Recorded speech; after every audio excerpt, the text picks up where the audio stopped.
Well, FlyQuest just had a very interesting match against TL. In fact, for a while, I felt as though TL was possibly going to win the game or the match, but you guys were able to come out on top. What do you think happened?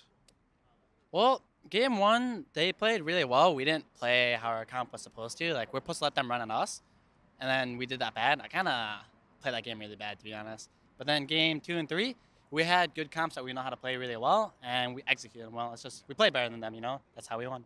What did you think of Piglet's mid? I don't know. It wasn't like anything impressive. It wasn't like I got like dicked on or anything by him, and he just felt like a normal mid laner to me. Like he's not bad, but he's not anyone that was like fake or anything like that, you know. So now you head off to the playoffs. So congratulations on that. I know that you guys started strong, but started to dip. Is this the beginning of coming back out again? Or are you guys gonna end up in the finals? Well, we like dramatic stories, you know. So like, Yeah. I like a good storyline. So you know, you're going up the roller coaster, Yeah. and then sometimes you have to fall down, you know. Right. But when you go down, you gotta go back up. Yeah. So we're on the what's the bottom of a, you I know, think it's there's a top and a bottom. yeah. I think it's called the bottom of the gauntlet, right? No. Like you know, Referencing another story. Yes. it's like a The parabola. valley. Yeah, no. There's a specific. I don't know what it's Okay. called, but I didn't go to math. Actually, I did, but Yeah. it's been a while. Anyway, we're going back up. Okay. You know, Yeah. hopefully. Yes. And so Vancouver. I mean, that would be really exciting for some of the players on your team, I'm sure. Do you think you say you think you're headed back up? Are there any teams in particular you're afraid of facing? No, we are not afraid of facing anyone, but we are already confirmed into playing CLG. Right. I'm pretty sure. So that's who we're going to be facing, and I'm looking forward to that. Yeah. Should be fun. I didn't know if there's anybody beyond CLG. Like if you're like, I just don't want to fight P1 right now. I just don't want to fight TSM or something. You know, like you think about it one game at a time. Like obviously, I wouldn't want to play TSM now, but I don't have to worry about it for now. Right. Well, we got to beat CLG before we can worry about the next team, right? So, them first. I have to ask you, there were a lot of people a couple weeks ago that started to say some pretty strong things about your guys' work ethic and if you were actually here to compete.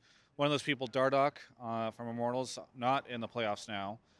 Do you have any thoughts on the statements people made about you then, especially given now that you're in the playoffs? Well, for Dardoch specifically, we're in playoffs and he's not, so I think that's the only thing I have to say. For other people, I'm not sure how they think they know like what our practice has been. We've been doing, like a triple block, which is 12 to 3, 4 to 7, and 8 to 10 with review after every single one, because we haven't been performing very well and our scrims weren't going ideally either. So we've been playing as much as we could, but we're doing our best to try and get better, with the availability of the scrims that we have, and we're trying to just do what we can to get better. We're putting all of our effort into it. We have one coach, not even an analyst, and then us 5 players, right? Yeah. Other teams have like 5 analysts and stuff like that. They have like positional coaches and things Right. like that. We don't have that, so we're doing what we can with what we have. Why has it? I know that at the very beginning of the split, I interviewed ThinkCard, and I think you had said that you guys were trying to get analysts, etc. Why, after the 9 weeks, have you guys not been able to secure anybody? Well, I think there's just a shortage of quality analysts and coaches in the first place. It's very hard for us to find out if someone's good or not anyway. And like it's a big commitment to try and move someone into the house just to do a trial run for him. Right. Our place isn't that big anyway. It's like a 5 bedroom. I don't even live in there. Yeah. So it's just like we're already running low on space there in the first place. And it's hard for us to find a qualified person anyway. So I'd love to have one on site and on board, but we don't currently have a place for them or have found a more competent one. Yeah. You have a couple weeks off now, or not off, but LCS isn't for a couple weeks now for you. Does the team go back tomorrow and back into the triple blocks, or are you guys going to be able to take a little bit of a break? Well, we're not taking any break. We might have like one day off or something, but I think we're planning on scrimming every single day because I'm pretty sure everyone on the team really wants to go to Vancouver. I'm pretty excited to go to Vancouver too. Yeah. I've heard a lot of good things about that city, the food, the nightlife. Just I want to play too, like on a big stage, right? Yeah. It's been quite a long time since I've played on a big stage. So On a personal note, how are you holding up? Because triple blocks, super intense. I know years ago I interviewed you, and I think you, especially around the time that you retired for a little bit or whatever, it seemed as though you were just kind of tired of this stuff. I mean, is this hard for you at all? well, it's different now because I have different teammates. Even though 2 are the same, I have 2 other ones. So the way that you interact with each other, I felt has improved. I feel a lot less stress on this team, and it's just the fact that everyone has motivation to want to win and to improve. It's like few of my teammates have never been to finals, and it'd be nice to like go there with them, you know, and like show them what it's all about.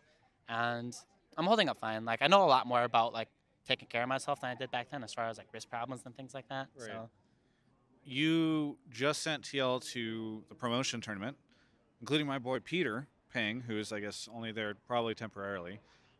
Do you have any expectations on how they'll do? I mean, do you think they're safe, or is there a chance they could get relegated? well, I think they play really well, but I think they're versus Gold Coin United, Yeah. and those guys, they play well in scrims at the very least. Like we've played them a lot, and they always do well versus us. But that's either we suck or they're just good, or a combination of both. But I expect that match to be a really hard one for them to win. All right. Interesting stuff. We'll have to see. Is there anything you want to say to any of the FlyQuest fans? I've got nothing to say except for thanks for sticking with us, even though we went 1-8 for a while. That was pretty depressing. Yeah. Really good. That's the valley, or whatever you want to say. The Yeah, depths. downhill, you know? Yeah, No. Downward trajectory? Yeah, Is that what that yeah, guy said? Yeah. Okay, there we go. That's what it was. Now we know. Thanks so much for the interview. For everyone else, you can check out the rest of our coverage of Reginald and Lena off to the side. I don't know what's happening. Hello. Hello, my friends. How's it going? Congratulations, Hai. Thank you. Congrats on first. Best shot caller in the world. Maybe. Is that true? If he's the best Karthus in the world, I'll take it. Are you the best Karthus in the world, Reginald? At one point. At one point. All right. One trick. One trick. You can check out the rest of our coverage of all things esports here at Yahoo Esports.